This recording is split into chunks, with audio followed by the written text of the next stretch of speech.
morning everyone. I'm here to show you my design team project for Tracie Fox. I've done a beautiful journal on King Arthur using Tracie's peeled paint kits. Absolutely beautiful kits. As most of you who know me know, I'm a bit obsessed with them. This is my finished journal and I will pop it into Etsy at some stage so that somebody can have it to treasure at home. The journal, if I turn it round, has charms attached to the actual tabs in here, which means that you can take them off if you don't want them staying on. I have a beautiful dragon.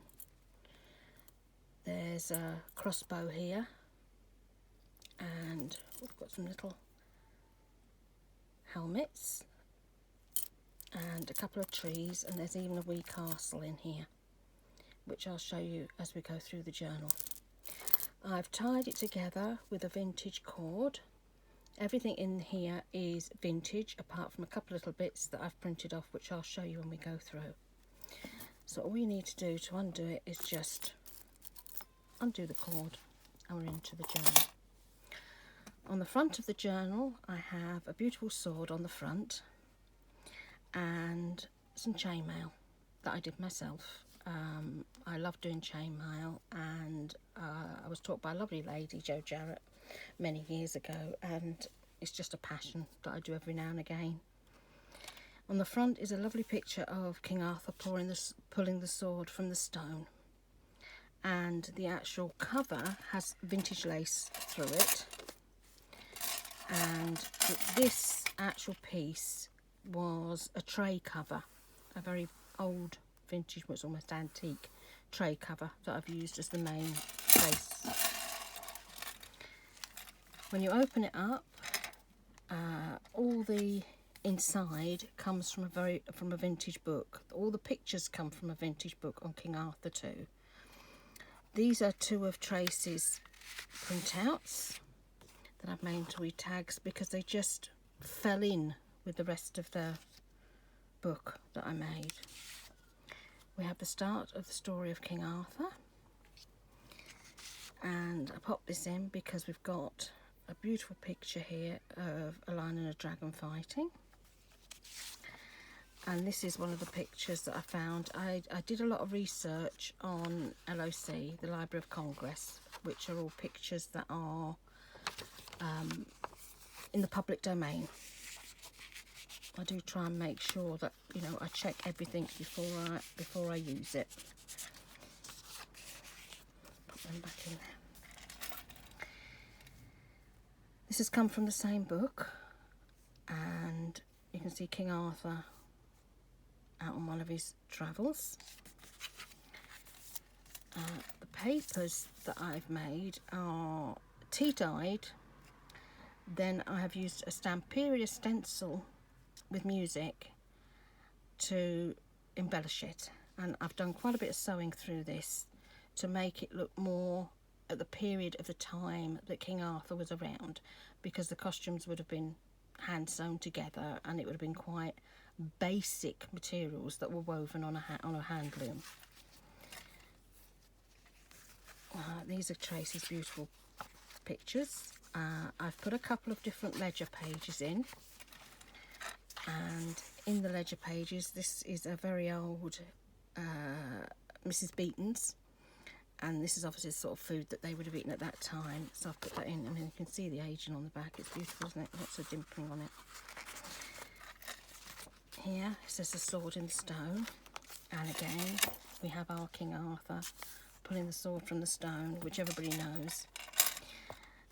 These wee ones are not vintage. These images are all from the lovely Mrs. Coggs, and I used Tracie's peel paint wee tags to put everything on, and I've actually written on the back where Liz got her pictures from, and it's from the Tales of King Arthur by Arthur Rackham. And each one of these is exactly the same. They've got a tag inside and one on the front, and these aren't vintage. This is the only things in the book that aren't vintage, other than Tracie's printouts. beautiful music paper, which we'll pop apart.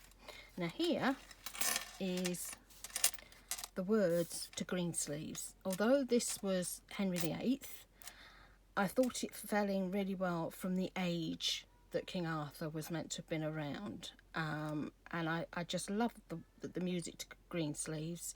And obviously Merlin was a bard. So he would have gone around singing and telling his tales.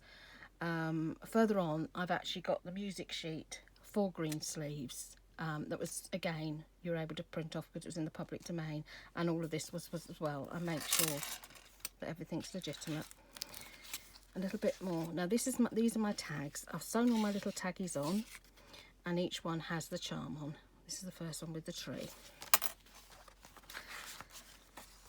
These printables came from Pauline from TLC, and she did a lot of research on these to find out about them and when they came from, and they were from the 1890s. And I've written on the back the Italian, you know, the Latin, what it actually means, and this one is never give up. I think that was one of King Arthur's things that he had about him. He never gave up. He fought to have a beautiful place, that everybody could be free, they could be looked after, they were all treated fairly. It was, you know, a wonderful philosophy that he had. I've popped this one in not just because it's a castle, but because it's Windsor. I grew up not too far from Hampton Court Palace, actually, and I've always had a love of Windsor Castle ever since I saw the Doll's House of Queen Elizabeth, and it was just wonderful to go there. It had been passed down through the years, right back to Queen Victoria, and it's huge. It would fill my bedroom. Absolutely beautiful. If you ever manage to get there, you will be blown away by it. It's absolutely gorgeous. And of course the swans on the lake. We had a lot of swans down in Surrey. Vintage pages, more sewing. Now this picture I absolutely adore of King Arthur. I think this is just absolutely beautiful. Absolutely gorgeous. I'm hoping you can see it okay, because the weather outside is wet and rainy, which is great because everybody is so hot at the moment. I love this coffee dye piece of paper. I've saved it for a long time. I've put a few of these in, I think about 4. With seeds in of grasses and corn and things like this, because obviously they lived off the land more then than we do now, and I thought it was lovely. Here there's some just beautiful old maps that I've popped in. Another one of it. This is the helmet. We should be able to see it a bit clearer now. Fish, obviously fish would have been very important in those days. This is Merlin, and I've done some stamping in this as well, and watercolour colouring in, which I thought would be lovely because, you know, the countryside was very important then as well. And right in the middle of this signature, because there's only 2 signatures in this one, we have King Arthur. Fabulous, isn't it? Absolutely fabulous. I love the colours in that one. And this is the start of my tags. All of these tags come out of the book that I used, and I've popped the little coats of arms on, which this one is Gawain. It actually still has, I've left the names on, so you know whoever has this will know which coat of arms belong to who. Lovely poppy. There's a lot of poppies around. Another one of these. Now this particular one, when I dyed this one, this was Faber-Castell. They did some tea bags with colouring in. They were so strong, and I watered this well down, but it was still quite bright. But you can actually see where all the grasses have actually stuck to the pages. Really, really a treasure. I love that page. I've done some stenciling. These are Seth Apter sprays. He doesn't use mica powder, so your bottles don't get clogged up, but the shimmer is really, really beautiful. It's the end of our tail. I don't want to take too long. That's the other half of the map. And another one of these is King Arthur going out to joust. And the charm on here, this is our castle. This is some really vintage old lace, and I didn't want to glue it in because I wanted it to be a flip, but when I was going back and through the book, I've actually just paper clipped him down so that he doesn't get bent. This is incredible, isn't it? I just love the papers that Tracie's used. That's more of the vintage ledger paper. This is another one of the beautiful ones from Paulette, and this one is After Darkness, I Hope for Light. I think we all wish that for everybody, don't we? That if they've gone through a difficult time, we can come out on the other side. Here is King Arthur when he was very, very ill before he died, and you can see they call it that he's sleeping, and it's a beautiful, beautiful piece. I've also done a little bit of decoupage during this journal as well, which I absolutely love with napkins, to do a bit in each of my journals. I just love doing that, and then sanding it back so it feels all soft and beautiful. More music paper and another tag. I won't get all the tags out because, you know, I'd rather be here quite some time. I know it's difficult looking at other people's flip-throughs. Here's our dragon, and of course we know Arthur was known as the Pendragon, hence the dragon on here.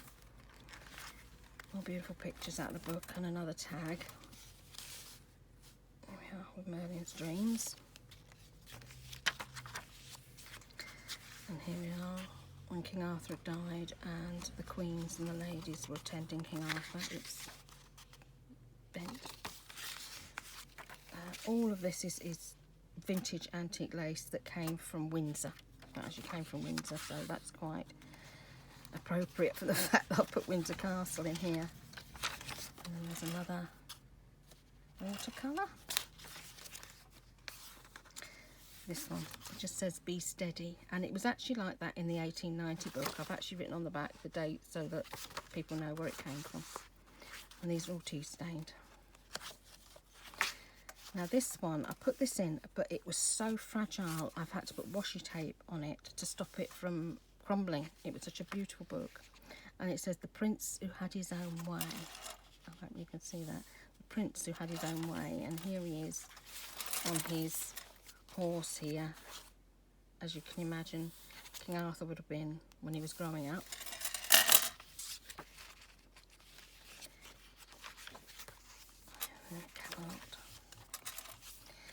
Here we've got a seal, and this has got the dragon on it. I'm not sure whether you could actually see that on camera because of the light. Vintage costumes, well, they're medieval, aren't they? This is another sonnet that I put in here. And this one says, to all in a garden green. And it's got beautiful words to it, so I put it in there. And then this is another wee charm. Here's the first of our envelopes. I've put another seal on here. It's just got copy paper inside that's been tea dyed. Okay, and that I put a seal on this too, so that whoever writes on it could have a nice letter that they want if they wanted to do that. Now here's the green sleeves. Music from Green Sleeves, which I thought was a lovely find, particularly as it was public domain, so where I could actually print it off. Another wee taggy. Pop that in there. I don't want to mess it up. This is old school paper, and then we have some wheat. One of the reasons why I did this, here's a picture of Camelot, was because Tracie and I were talking about Netflix and what you were watching on Netflix, and at the time I was in Amazon Prime watching Lost, and it got to episode 4, and it was at the stage where you were getting lost to know as to what they were talking about. it was getting really hard going, and Tracie just started watching Merlin, so I went back over to watch Merlin. And I know Tracie has a love of King Arthur like I do. I have many books on King Arthur, you know, the Mort Arthur and many others, and that's why I decided to do the King Arthur, was because of Tracie's love and my love of King Arthur. This is more decoupage, and again another one of these with, I'm not going to get all these out because it'll be till next Christmas. And as you can see, this is public domain. This is the music from Green Sleeves, and the same person where the words for Green Sleeves and the other sonnets come from.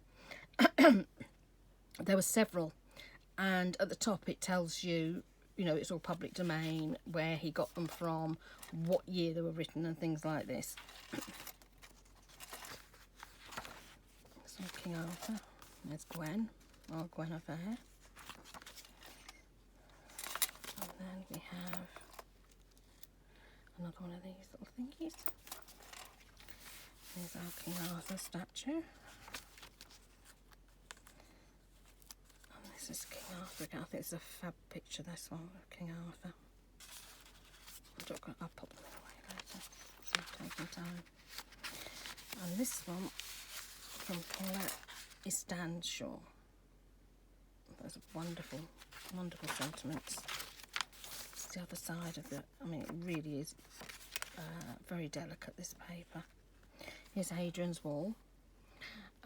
Obviously we have King Arthur's Seat up in Edinburgh, and depending on which stories you listen to and what your opinions are, will depend on where you think King Arthur was. I honestly believe that he went right over the country, because he was a warlord, wasn't he? You know, he had his own area.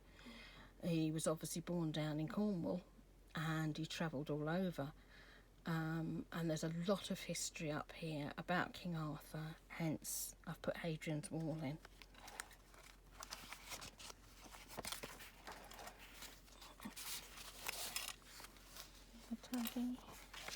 More paper. I just love the colours in this. King Arthur out in battle, bless him. And one more watercolour.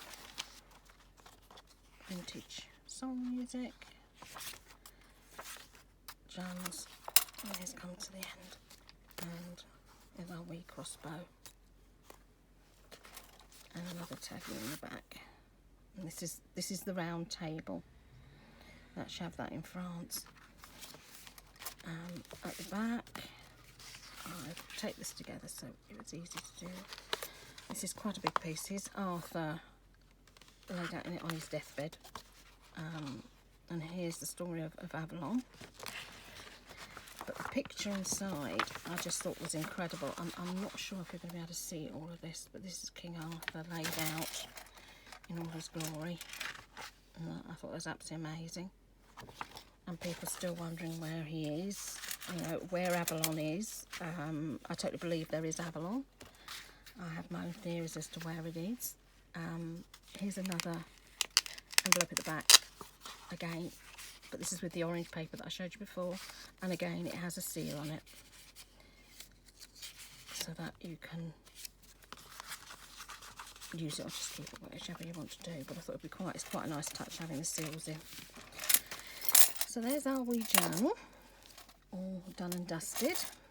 I think it just feels so beautiful in the hand. It really is. It's an absolutely beautiful journal. I've loved making this so much. It's been such a pleasure using all the vintage stuff, doing something that I care about, you know, being King Arthur, and to share it with you all. I will pop it up on Etsy. I need to work out how to do the shop first. I've opened the shop so far, I've not got any further. Thank you for watching, and thank you Tracie for the gorgeous peel paint kit. I just think it married into this perfectly. Have an amazing day everybody. I hope it's cooler where you are now. Up here we've had a lot of rain and it is lovely, and there's a wonderful cool breeze coming through the window. Love to everybody. Bye.